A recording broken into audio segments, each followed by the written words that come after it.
توہین مذہب کے حوالے سے اسلام میں شریعت میں بھی قوانین موجود ہیں, پاکستان کے اندر بھی لا ہیں, تو اس حوالے سے مسیحیت میں کیا کوئی قوانین ایسی شریعت میں موجود ہیں توہین مذہب کے حوالے سے؟ پہلے تو جو آپ کی پہلی بات ہے نا توہین مذہب کی جو آپ بات کر رہے تھے اسی حوالے سے میں بات کرنا چاہوں گا.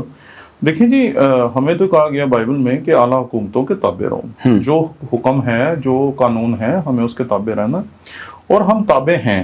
ٹھیک ہے, ہمیں 295A B C D اس سے کوئی پرابلم نہیں. ٹھیک ہے نا, ہم مانتے ہیں کہ یہ درست ہے. اور پاکستانی مسیحی ہوتے ہوئے, دنیا کے مسیحیوں کو آپ چھوڑ دیں, وہ فرق قسم کے ہوتے ہیں. ٹھیک ہے نا, پاکستانی مسیحی ہوتے ہوئے جتنا دھچکا لگتا ہے ایک مسلمان کو اپنے مذہب کے بارے میں, اتنا ہی دھچکا ہمیں بھی لگتا ہے اپنے مذہب کے بارے میں. ٹھیک ہے نا, ہمارے پاکستان میں یہ رواج نہیں ہے کہ آپ پڑھتے پڑھتے بائبل کو اٹھا کے نیچے رکھ دیں.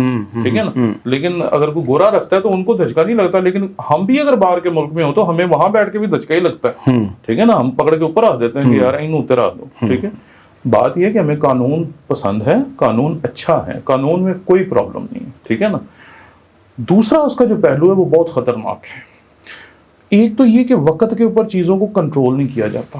ٹھیک ہے, انتظامیہ کی طرف سے. جی, کہ آپ دیکھیں 2 کیسز ہیں, ایک وہ شمع اور شہزاد والا جن کو بھٹے میں چلا دیا گیا, ان کو ڈسون کر دیا لوگوں نے کہ اگر یہ سچ ہوگا تو ان کو سزا ملے گی, اور ان کو ملی بھی. ٹھیک ہے, پھر ایک فیصلہ آباد میں ابھی چند ماہ پہلے کا واقعہ کہ ایک عورت تھی, اس نے نبوت کا دعویٰ کر دی. اس کو وہاں کی جو اپنا شاید آئی جی صاحب تھے یا کوئی بھی جو افسر تھے وہاں کے, انہوں نے آ کے کہا جی کہ اس کی ذمہ داری ہمارے پاس, اور وہ اس کو لے کے پھر وہاں چلے گئے.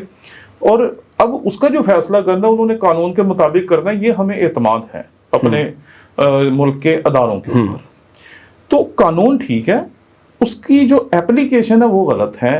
کہ ہمیں پتہ چلا, ہم اٹھے اور ہم نے جا کے جناب اپنا کہ کہتے ہیں جو بھی ہاتھ میں آیا اٹھا لیا اور مارنا شروع کر دیا, پیٹنا شروع کر دیا.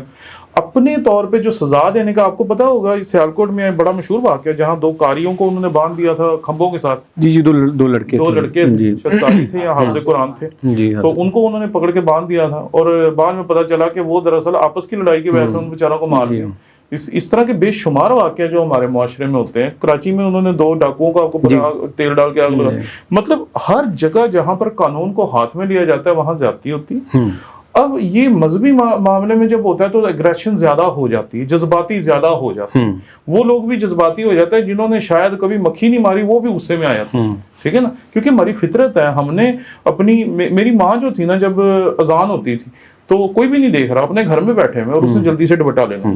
ٹھیک ہے نا, آج بھی ہماری جو بہنیں بیٹی ہیں ان کو پتہ ہے, حالانکہ کسی نے ان کو کبھی ٹریننگ نہیں دی, کسی نے سکھایا نہیں ہے, لیکن چونکہ ہمارا کلچر یہ ہم نے دیکھا اس طریقے سے ہیں.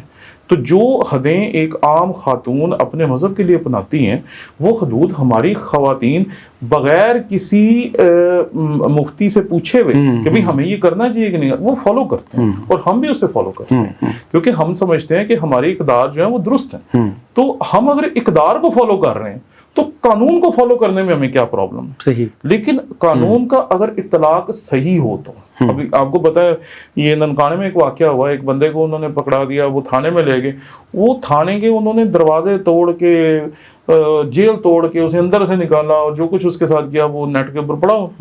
تو پوائنٹ یہ ہے سر کہ قانون ٹھیک ہے, حکومت پاکستان نے بنایا ہے, اور حکومت پاکستان جب اسے بنا رہی تھی تو اس میں اقلیتی جو نمائندے تھے وہ بھی شریک ہوں گے. ٹھیک ہے نا, تو ہمیں اس قانون سے کوئی پرابلم نہیں ہے. پرابلم جو ہے اس کے اطلاق پہ ہے. اگر حکومت اس کا صحیح اور وقت پہ اطلاق کرے, اگر کوئی سزاوار ہے تو اس کو سزا دے.